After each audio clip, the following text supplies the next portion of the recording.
जितने भी लोग इसी बैठे हैं ना, टीम ਜਿਹੜੀ बैठी सारी ਅਸੀਂ ਹੈਗੇ ਆ ਜੌਬ ਹੋਲਡਰ, ਯਾਨੀ ਕਿ ਜੌਬ ਕਰਨ ਵਾਲੇ ਬੰਦੇ, ਕੰਮ ਕਰਨ ਵਾਲੇ ਬੰਦੇ। ਠੀਕ ਹੈ। 6 ਦਿਨ ਅਸੀਂ ਸਾਰੇ ਕੰਮ ਕਰਨੇ ਆ। ਸਹੀ ਹੈ। यानी कि मेरा अपना एक काम में किधर जा रहे हैं, हर एक बंदे ਦੀ ਇੱਕ ਡਿਊਟੀ ਹੈ, ਹਰ ਬੰਦੇ ਦੀ ਡਿਊਟੀ 6 ਦਿਨ ਅਸੀਂ ਕਰਨੇ ਕੰਮ।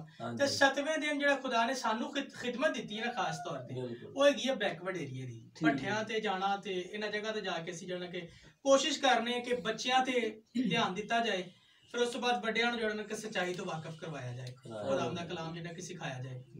इसलिए हमेशा भाई ने भी तुहानू दस्सिया ते मैं भी वही कहना चाहांगा, होर कोई रिक्वायरमेंट नहीं होंदी, सिर्फ होंदा है कि लोग इकट्ठे हो जान ते कलाम नू सुनन।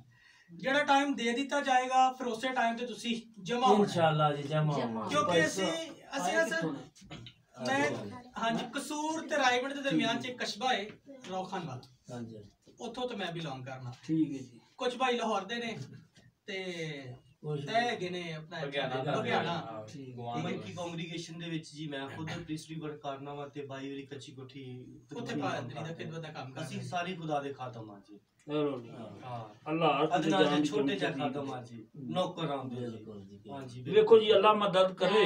ਹੁਣ ਆਪਣੇ 40 ਬੰਦੇ ਹੀ ਆਏ ਸੀ ਉਹਨਾਂ ਦਾ ਛੁੱਟਣ ਦਾ। ਜੀ ਜੀ ਜੀ ਬਸ ਜੀ ਉਹ ਜਦੋਂ ਮਸੀਹ ਸਾਡਾ ਕੰਮ ਦੇ ਵਾਸਤੇ ਬਸ ਜਦੋਂ ਆਰਡਰ ਹੋ ਜਾਣਾ ਕੋਈ ਨਹੀਂ ਰੋਕਦਾ। ਬਿਲਕੁਲ ਜੀ ਬਿਲकुल।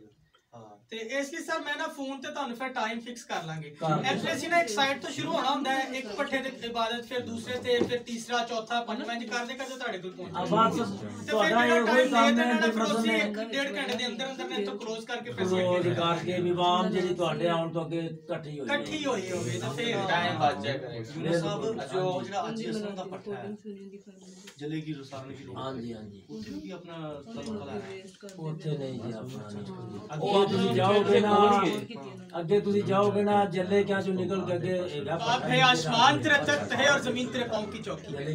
मेरे खुदावन तेरी शुक्रगुजारी करते हैं आज इस खूबसूरत रफाकत के लिए। और मेरे खुदावन तूने फरमाया जिस घराने के अंदर मैं तुझे उतारूंगा और तू मेरा खादिम है, और उस घराने के लिए जब तू बरकत चाहेगा तो मैं जो आसमानों के आसमान में समा नहीं सकता उस घराने के लिए आसमान खोल दूंगा। मेरे खुदावंद देख हम सब मुत्तफिक होकर इस घराने के लिए सलामती और बरकत की दुआ करते हैं और चाहते हैं तेरा आसमान खुले और ये घराना जमीनी, आसमानी, रूहानी, जिस्मानी बरकतों को रिसीव करे और हमेशा मेरे खुदावंद तुझ में बढ़ता जाए। जलाली पिता आसमानी बाप, अभी जितनी बातें हुई है मेरे खुदावंद ये हमारी मर्जी से नहीं बल्कि तेरे पाकरू की गाइडेंस से, उसकी रहनुमाई से मेरे खुदावंद हम यहाँ तक पहुँचे। और मेरे खुदावंद ये रिफाकत, हमारा ये मिलना मेरे खुदावंद तेरे हजूर में मकबूल ठहरे और तेरे खुदावंद हमारे यहाँ पर आना मुबारक हो। तेरी शुक्रगुजारी करते हैं, यीशु मसीह के नाम से ये दुआ मांग लेते हैं, आमीन।